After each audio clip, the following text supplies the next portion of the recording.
All right, so this is discussion 4.1, Introduction to Organic Chemistry. Now, when we think about the word organic, typically you've probably used organic in terms of food. And that means, grown with certain guidelines, certain pesticides that are allowed and not allowed. But in chemistry, it doesn't mean anything like that. Organic compounds in chemistry are classified as any compound that contains carbon covalently bonded to other atoms, usually hydrogen, oxygen, or nitrogen. But there can be others as well. So when we look below, which of these following compounds are classified as organic? Well, if we look at the first one, it's not organic because there's no carbon. The second is organic, the third is organic, and the fourth is not because, again, no carbon. So why is carbon special? So when we think about the organic compounds that we've seen, you might notice that carbon pretty much always makes 4 bonds. Now, remember that a covalent bond is formed from 2 atoms, each sharing a single electron. So when we look at the Lewis dot structure of carbon, we see that carbon has 4 electrons that are available to make bonds. So for example, if we had 4 hydrogen atoms bonding with carbon, in each bond, the hydrogen atom would contribute 1 electron and carbon would contribute 1 electron. So here's some examples of organic compounds, and note that in every example, every carbon has 4 covalent bonds.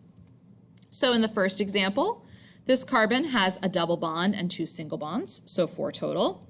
In the second example, the carbon has a double and 2 singles, so 4 total. And in the examples on the bottom, each carbon has 4 bonds. One word that you'll hear a lot is the word hydrocarbon. That just means a compound with carbon and hydrogen. Now, in Unit 3, we drew Lewis structures, but we pretty much stuck with Lewis structures of compounds that only had 1 central atom.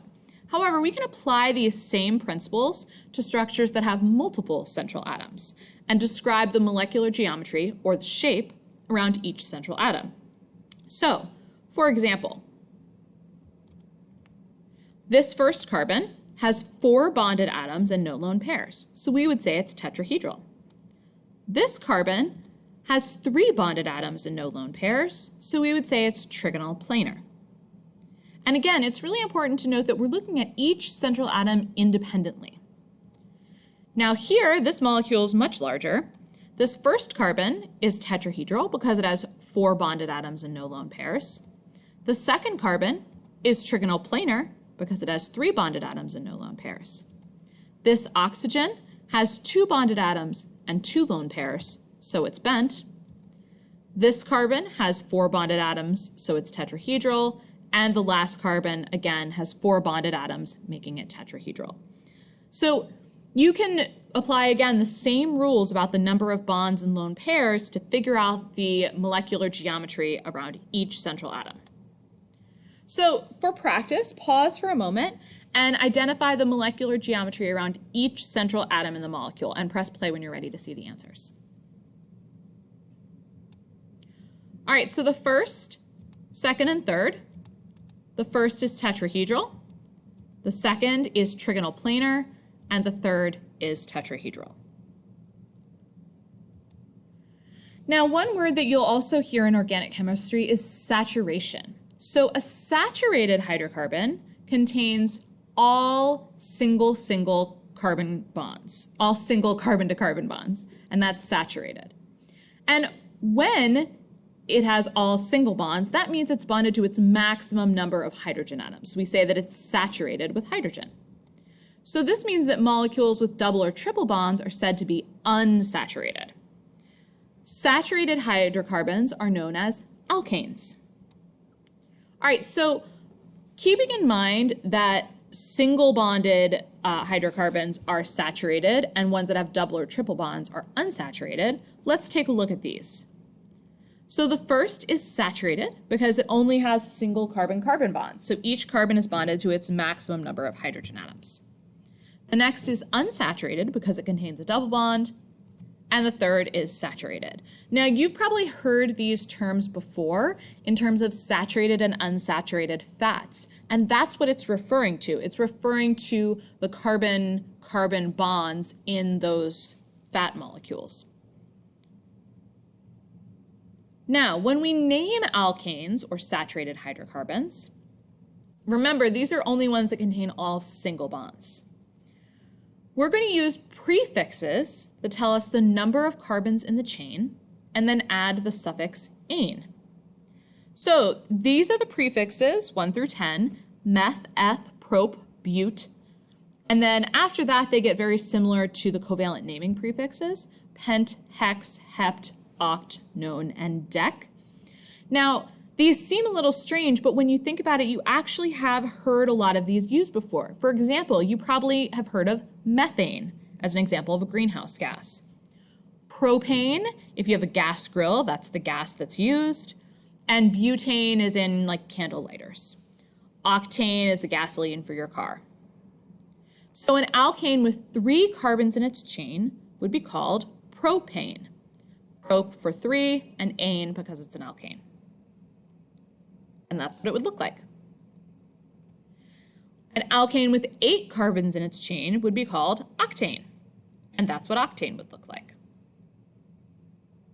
Now, organic naming is really complex and has tons and tons of rules, and we can make really complicated molecules and name them. We're not going to do that in this course, but if you do take HL down the road or SL chemistry, then you'll learn some of that.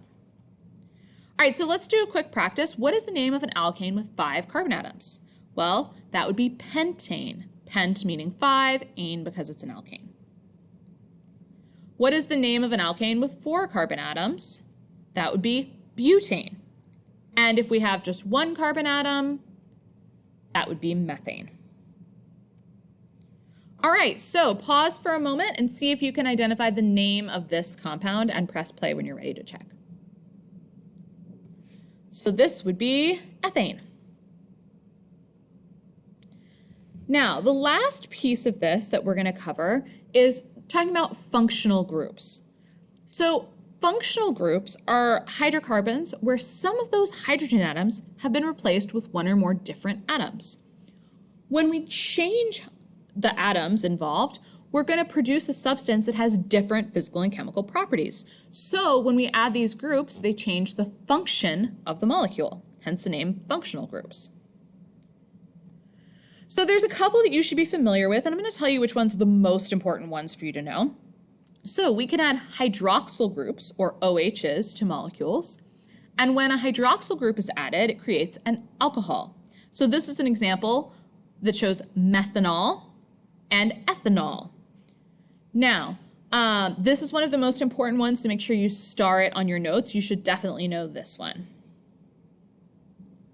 Amino groups have a nitrogen with 2 hydrogens. You can also have a nitrogen with other carbon chains attached to it, but when we add an amino group to an organic compound, it creates an amine.